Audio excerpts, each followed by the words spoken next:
मित्रों, महाकुंभ प्रयागराज का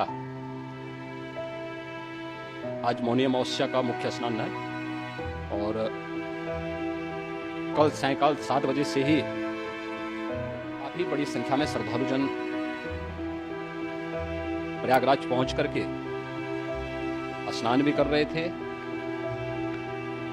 और काफी बड़ी संख्या में श्रद्धालुजन एक दुर्भाग्यपूर्ण हादसा इसी दौरान अखाड़ा मार्ग पर संगम के तट पर हुआ, जिसमें 90 से ज्यादा लोग गंभीर रूप से या सामान्य रूप से घायल हुए। यह हादसा भारी भीड़ के द्वारा अखाड़ा मार्ग के बैरिकेडिंग्स को तोड़ने और उसके बाद उससे के कारण वहां पर हुआ है, जिसमें 30 के आसपास लोगों की दुखद मृत्यु हुई है। 36 घायलों का प्रयागराज में उपचार चल रहा है। शेष घायलों को उनके परिवार के सदस्य लेकर के चले गए हैं। घटना दुखद है, मर्माहत करने वाला है।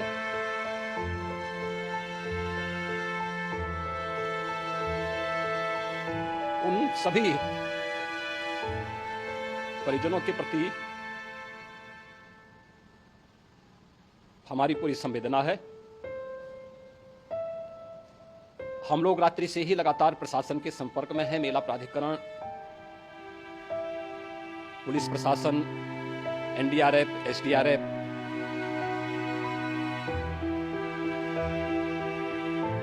और भी अन्य जितने भी व्यवस्थाएं हो सकती थी उन सबको वहां पर तैनात किया गया है। परिणाम इसी का है कि हादसे के बाद राहत कार्य को ग्रीन कॉरिडोर बना करके प्रशासन ने, पुलिस ने, एनडीआरएफ और एसडीआरएफ के स्वयंसेवकों ने सभी लोगों को हॉस्पिटल तक पहुंचाने का काम किया है। लेकिन दुर्भाग्य से इस दौरान ये मौतें हुई हैं।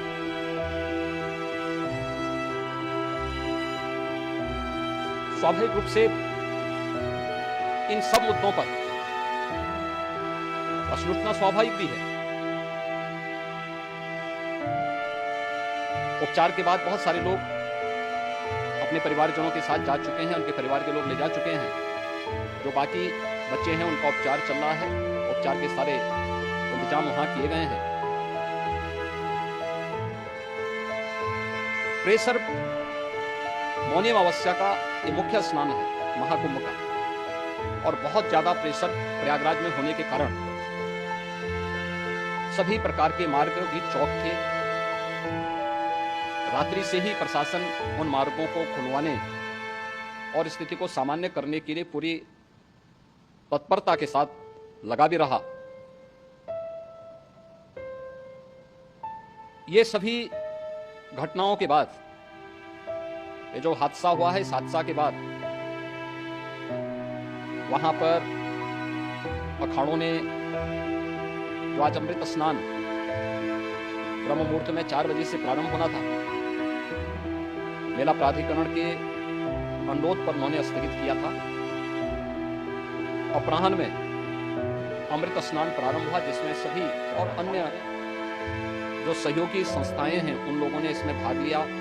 सभी पूज्य आचार्य, महामंडलेश्वर भी इस अमृत स्नान में भागीदार बने।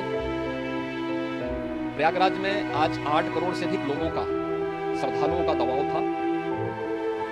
यद्यपि अगल बगल के जनपदों में मिर्जापुर, भदोई, प्रतापगढ़, फतेहपुर, कौशाम्बी, इन सभी जनपदों में भी होल्डिंग एरिया बना करके काफी बड़े पैमाने पर श्रद्धालु जनों को रोका गया था, जिन्हें अमृत स्नान संपन्न होने के बाद, जब सभी अखाड़े स्नान संपन्न कर चुके हैं, उसके बाद तब वहां से रिलीज किया गया है। इतना भारी दबाव ये पहली बार वहाँ पर देखने को मिला था, और जिसके बारे में हम लोगों ने पूरे इंतजाम करने के प्रयास भी किए गए थे। रेलवे स्टेशनों पर, चाहे वह जोशी हो, चाहे वह प्रयागराज सिटी हो, प्रयागराज हो, फाफामऊ हो, उन सभी पर लगातार दबाव बना रहा। रेलवे ने भी इस दौरान वहां के दबाव को ध्यान में रखते हुए मेला स्पेशल चलाई।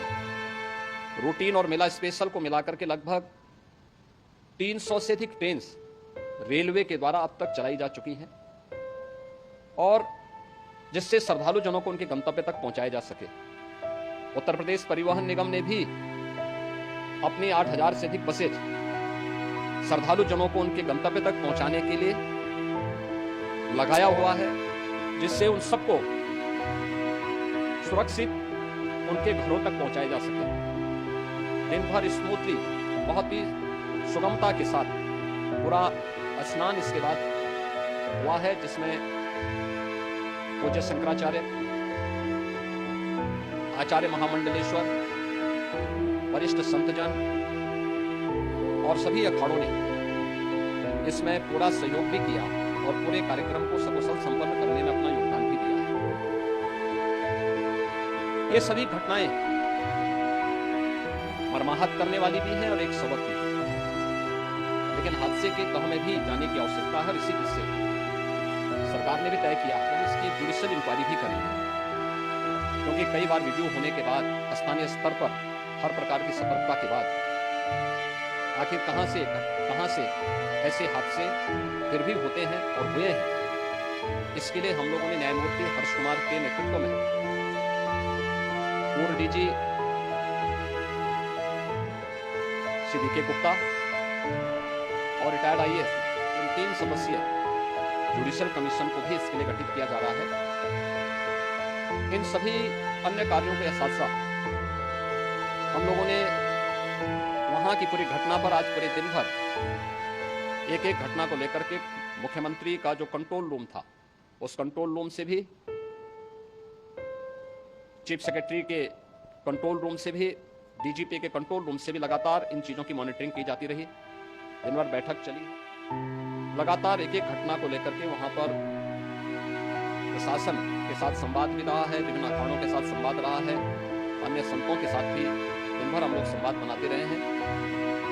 प्रातः काल से आदरणीय प्रधानमंत्री जी का, माननीय गृह मंत्री जी का, माननीय राष्ट्रीय अध्यक्ष जी का, अन्य तमाम केंद्रीय मंत्रियों का, माननीय रेल मंत्री जी का, प्रदेश की माननीय राज्यपाल महोदया का देश समन्वय बराबर आवश्यक दिशा निर्देश भी और मार्गदर्शन भी प्राप्त होता रहा। इसको लेकर के यहाँ पर सरकार ने उसे नीचे करने का कार्य करने का प्रयास किया। घटना अत्यंत दुखद है। मृतकों के प्रति मेरी विनम्र श्रद्धांजलि है। जितने भी मृतक के परिजन हैं, उन सभी परिवारजनों के प्रति जिन्होंने अपने परिवार के सदस्यों को खोया है, मेरी संवेदनाएं हैं। विनम्र श्रद्धांजलि उनके प्रति संवेदना मेरी है, और इस पूरी घटना की हम लोग न्यायिक जांच करवा करके इसकी तह में भी जाएंगे। इसके अलावा पुलिस के स्तर पर भी अलग से हम लोग इसकी एक अलग से भी जांच करवाएंगे कि आखिर कहां पे ऐसे हादसे किन कारणों से हुए हैं, क्योंकि पहले से इस बारे में हम लोग, हमारी रणनीति थी कि इतनी बड़ी संख्या में श्रद्धालु वहां पर आएंगे। मृतक के परिजनों के प्रति हम प्रदेश सरकार की तरफ से, जिन्होंने इस हादसे में अपने परिवार के सदस्यों को खोया है, वहां पर मेला प्राधिकरण के पास वो पूरी सूची है, उन लोगों ने उसको वहां पे जारी। मैं उन सब के प्रति अपनी संवेदना भी व्यक्त करता हूं, और परिवारजनों को हम प्रदेश सरकार की तरफ से 25-25 लाख रुपए की आर्थिक सहायता की घोषणा भी कर रहे हैं।